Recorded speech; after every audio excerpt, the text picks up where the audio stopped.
Aujourd'hui, on tenait à adresser un sujet important, soit celui que le marketing, c'est pas toujours une grosse machine méchante qui sert à des fins purement commerciales et à, à- à, comment je dirais, à user de tactiques pour arriver à nos fins, mais ça peut aussi servir une mission d'un organisme, à avoir davantage d'impact, à rayonner, à mobiliser des gens sur des grands territoires autour d'une mission. Puis ça, c'est pas nécessairement évident.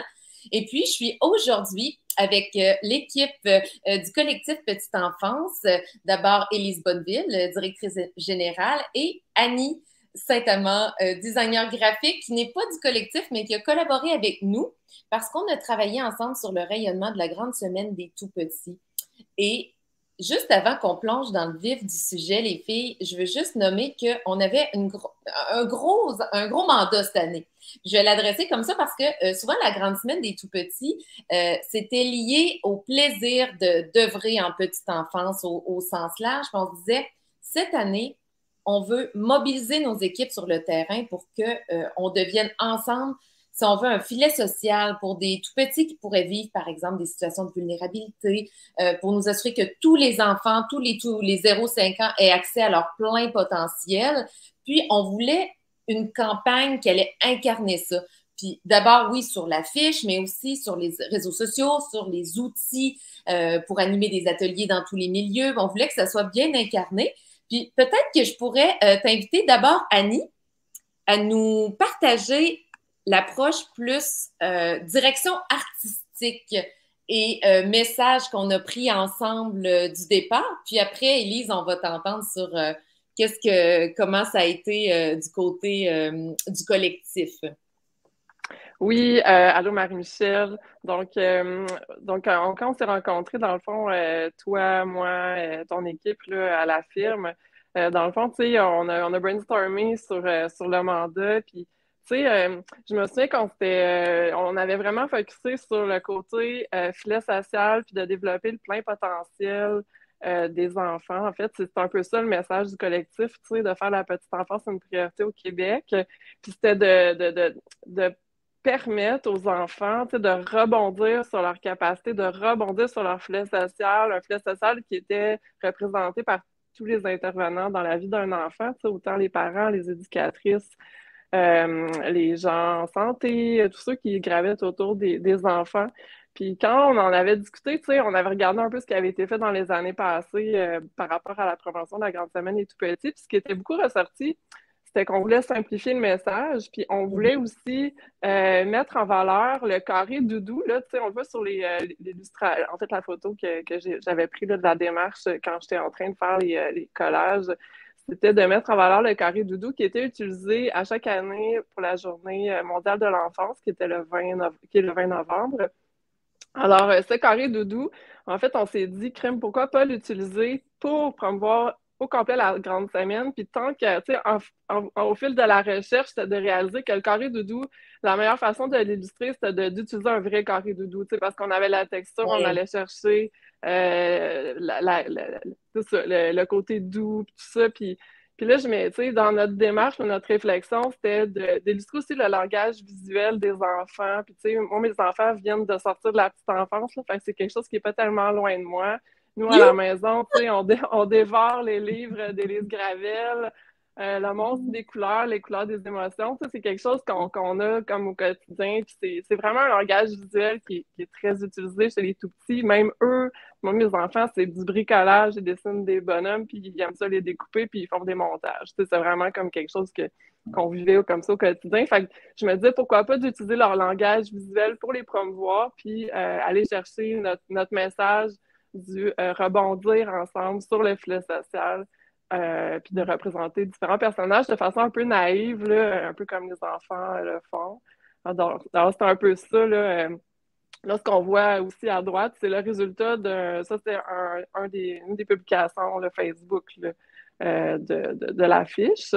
Voilà. Donc, Puis je peux faire du pouce sur ce que tu dis parce que c'est drôle. Hier, j'ai eu une belle discussion avec une fondation, justement, qui s'intéresse à développer le marketing. Puis je leur nommais, il ne faut pas tout revoir la roue, d'autant plus quand on est un OBNL ou on ne peut pas réinvestir toujours et repartir de zéro. Il faut assurer une certaine constance, bâtir des icônes, des référents, puis qu'on continue de les utiliser année après année pour justement, pas revoir toujours les codes puis repartir de zéro, mais bâtir sur ce toujours sur ce qu'on a structuré depuis les dernières années, de sorte à ce que chaque dollar investi serve pleinement la mission aussi, et pas plutôt que de toujours repartir à zéro.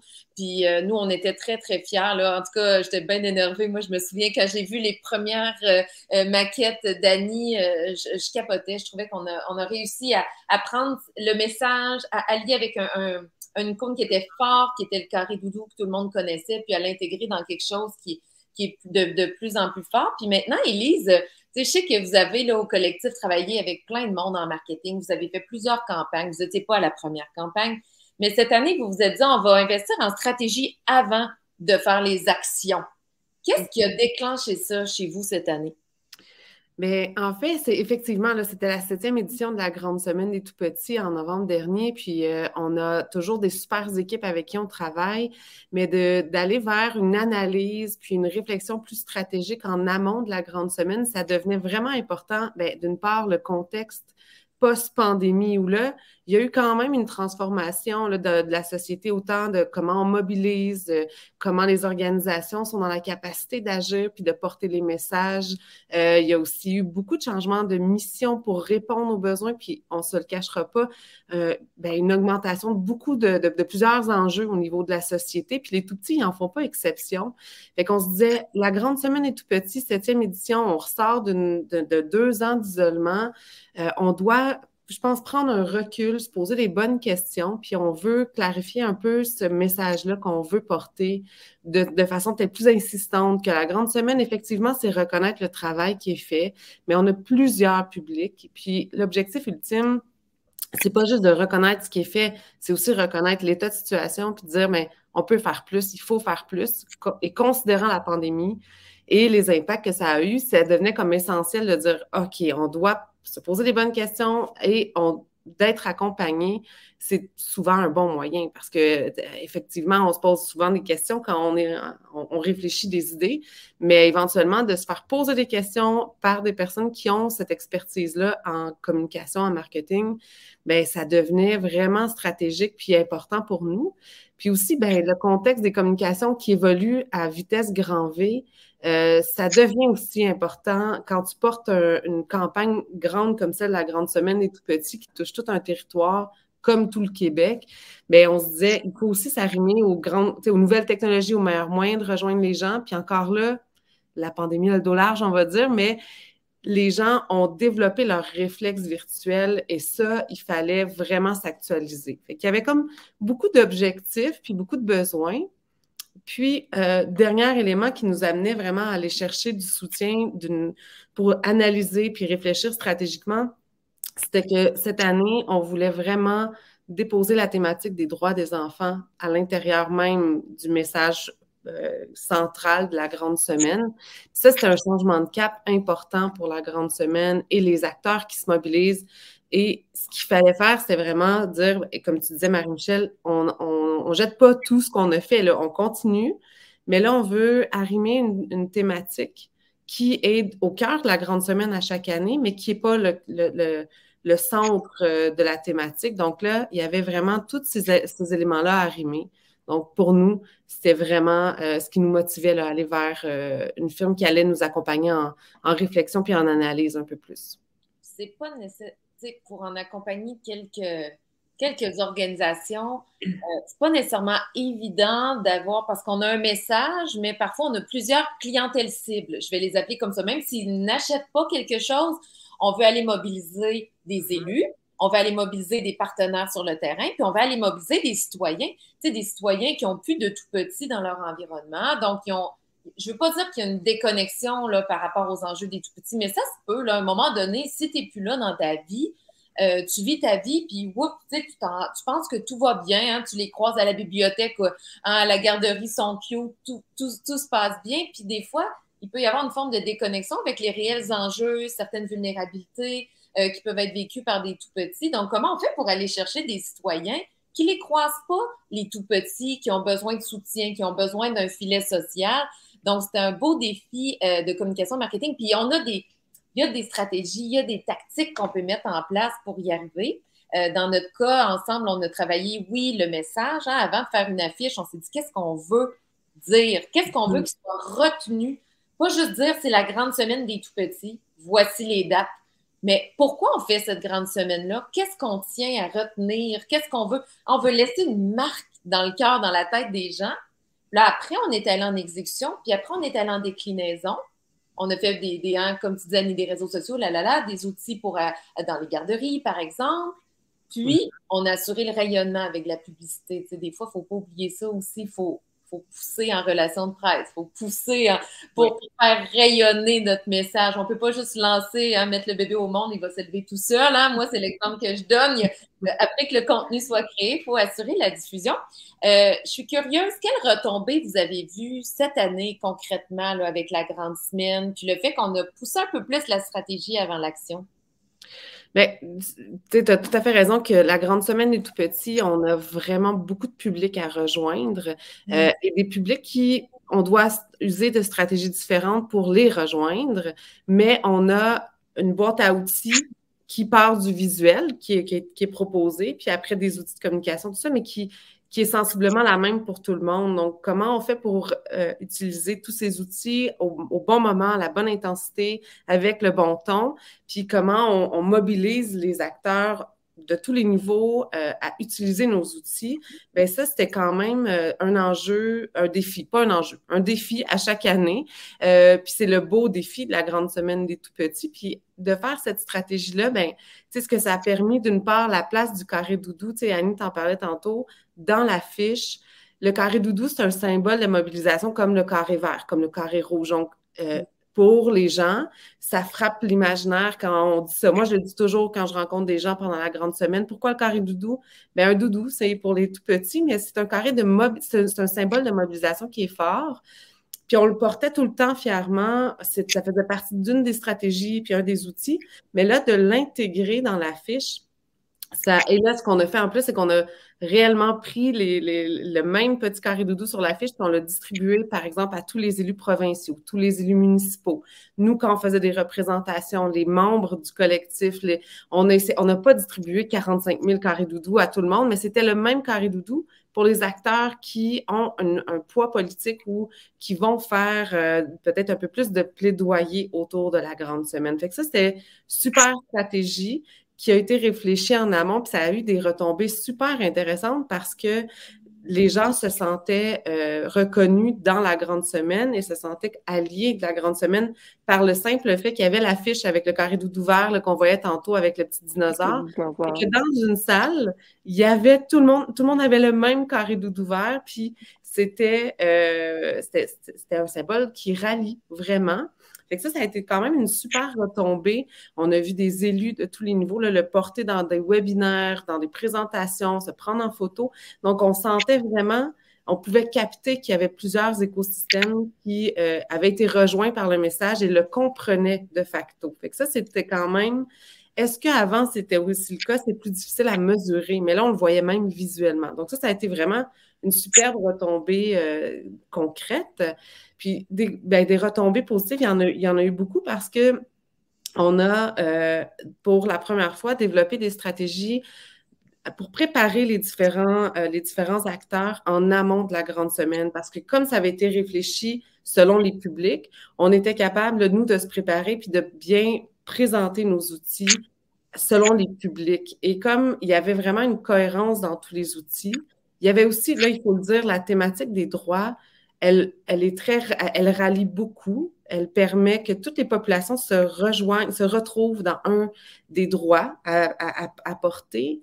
Et nos outils étaient faits en continuité. Il y avait une cohérence dans tout ça. Donc, les gens ont rapidement pu comprendre, OK, moi, je peux prendre ce droit-là puis le mettre de l'avant dans mes réseaux sociaux. Et en plus, je comprends que tout le visuel est tellement rallié de un à l'autre et qu'il y a un arrimage. Donc, il y a vraiment eu une facilité pour nous de le communiquer, de mobiliser, mais pour les membres du collectif ou les gens sur le terrain et même les élus, il y a aussi eu une compréhension plus, je pense, facile d'aller vers l'utilisation de tout ça.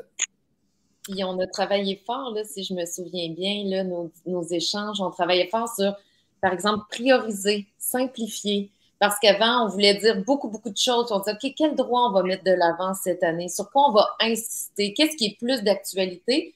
De sorte à nous assurer plutôt que de pousser plein de droits, de dire on va cibler certains enjeux prioritaires et ça les rendait beaucoup plus concrets. Si on dit, voici tout, clique là pour voir plein de droits, ben là, un droit. Mais quand on lit, j'ai le droit à la santé. Oh, OK. Là, ouf, j'ai un petit frisson. Ben oui, tu as le droit à la santé, mais est-ce que tous les enfants ont le droit réellement à la santé? OK, là, je réfléchis. Puis juste avant de conclure, je peux partager un outil de communication qui avait été fait, qui était les dessins qui étaient envoyés à Annie. Ben, peut-être deux, trois petits mots là-dessus par rapport à le droit versus susciter une discussion dans les différents milieux. Ben oui, par rapport, justement, je vais quand même faire un petit retour en arrière. Là, au niveau des outils, tu sais, il y en avait, faut dire qu'il y avait plus que 200 outils là, qui avaient été développés, mais tu sais, c'est parce qu'il y avait beaucoup de déclinaisons sur les différents organismes, si c'était une municipalité, si c'était une organisation, une entreprise. Puis là, on avait, entre autres, je me souviens, c'est 7 dessins en tout, hein. On avait 7 droits qu'on avait promus comme prioritaires. Puis chaque droit avait son dessin qui était toujours la thématique de la trampoline avec la petite fille où on avait aussi développé un petit garçon dans les différentes illustrations qui était accompagné d'un animal pour le côté plus ludique, pour que ça soit plus intéressant pour les enfants à colorier. Mais ça, c'était le fun parce que l'enfant n'est peut-être pas nécessairement capable de lire, mais quand il le ramène à la maison, tu sais, le droit est là, puis les adultes peuvent le lire si les parents l'affichent, si à la garderie, l'affichent sur les murs. Ça, c'est le fun parce que ça fait office quasiment de message marketing, mais par le langage, toujours le langage visuel des enfants. Fait que je trouve que il y avait un rapprochement qui était tellement cohérent dans les messages que c'était vraiment fort, là. L'impact était amplifié parce qu'il s'en allait partout, finalement. C'est ça, exact. Oui, puis il était aussi, si je ne me trompe pas, ils lisent les dessins. Vous invitiez les garderies à envoyer les dessins aux députés, hein? Il y avait ça aussi. Oui, puis c'était pas... oui, c'est ça. En fait, tous les réseaux, donc oui, le réseau des services de garde, les haltes garderies, les maisons des familles, les organismes communautaires qui sont avec des enfants, qui ont vraiment là, une offre de service là, pour les enfants, on va dire ça comme ça, bien, on les invitait à imprimer les dessins, puis à faire des envois à leurs élus municipaux avec les dessins des enfants ou des activités parents-enfants. Donc, ça avait vraiment plusieurs utilités. C'était au-delà du côté ludique. Puis, encore là, c'est toujours le beau défi de rejoindre tous les publics. Hein. On veut, pendant la grande semaine des tout-petits, donner des actions aux tout-petits et les reconnaître. Donc, effectivement, comment on fait ça? Mais en même temps, le message, il est fortement relié à des enjeux importants puis à la sensibilisation qu'on veut en faire. Donc, c'était vraiment une belle façon de dire, prenons le dessin puis allons le porter à notre élu. Puis j'ai même des organisations qui m'ont envoyé des photos. Ils ont fait une boîte, collé les dessins dessus, ils ont mis des lettres dedans. Il faut dire qu'un des outils qu'on développe à chaque année à la Grande Semaine, c'est une lettre destinée à l'élu où on doit simplement mettre son nom, le nom de son organisation qui porte les messages clés de la Grande Semaine. Donc, c'était vraiment une forme de clé en main qui alliait vraiment les tout-petits et les personnes qui vont porter le message peut-être un petit peu plus autour du plaidoyer. J'espère que tu as archivé toutes ces belles photos pour la campagne de l'an prochain. Oui, on a tout ça. Oui, effectivement.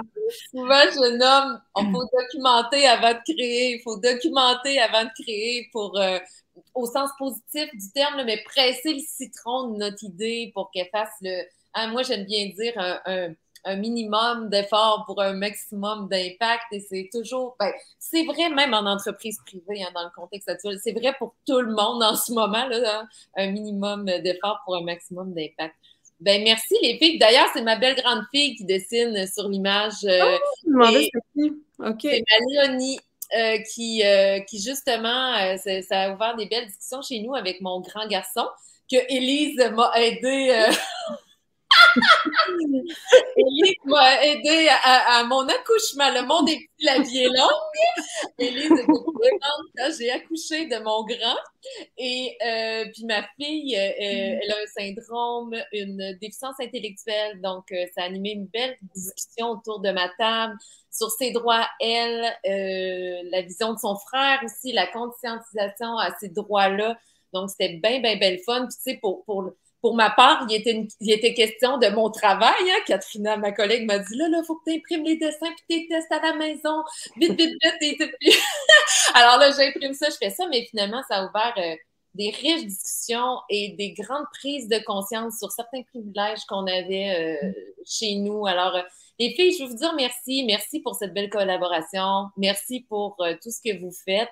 Et là, ici, on est interpellé par la mission du collectif. Si on veut s'informer davantage sur quels sont les droits des tout-petits, qu'est-ce qui se passe en ce moment pour nos tout-petits, pour, à titre de citoyens, citoyennes, être plus conscientisés et quelque part, peut-être passer le message. On va où?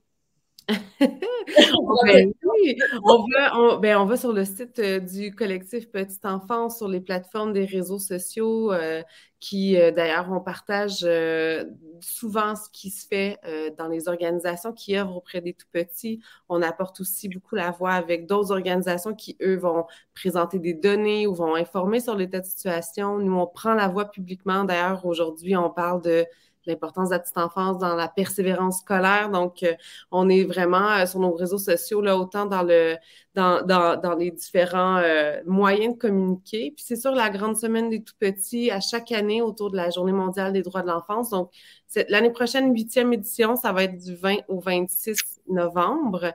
Donc, encore là, effectivement, on va continuer sur cette belle thématique des droits fondamentalement importantes à porter. Donc, ça serait les moyens de pouvoir nous rejoindre davantage.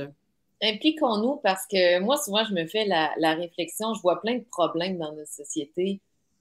Puis il y a beaucoup de ces problèmes qu'on essaie de solutionner sur le tard qui pourraient, hein, on pourrait faire beaucoup de prévention dans le 0-5 ans. Il y a beaucoup de choses qui se passent à cette étape-là. Et je pense que s'intéresser aux tout-petits réglerait beaucoup plus que...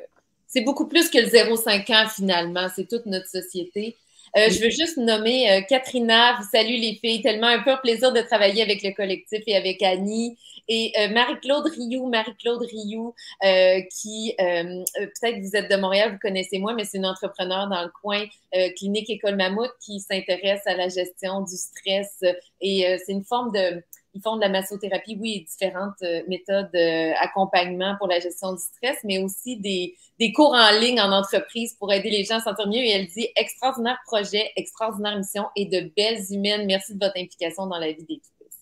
Alors, je voulais vous passer les bons mots, les filles, et je vous laisse partir. Je sais qu'Élise, tu as beaucoup d'autres projets aujourd'hui pour aller te faire le porte-voix de nos tout-petits. Tout à fait. Bien, vous aussi, merci beaucoup, mesdames. Puis, merci pour toute l'expertise. C'est vraiment ensemble qu'on peut rebondir. Non, c'est vrai. Non, mais c'est vraiment avec les expertises de chacun qu'on y arrive. Merci, les filles. Bravo pour la mention du slogan. Bye, les filles. Merci beaucoup. Bye. Bonne journée.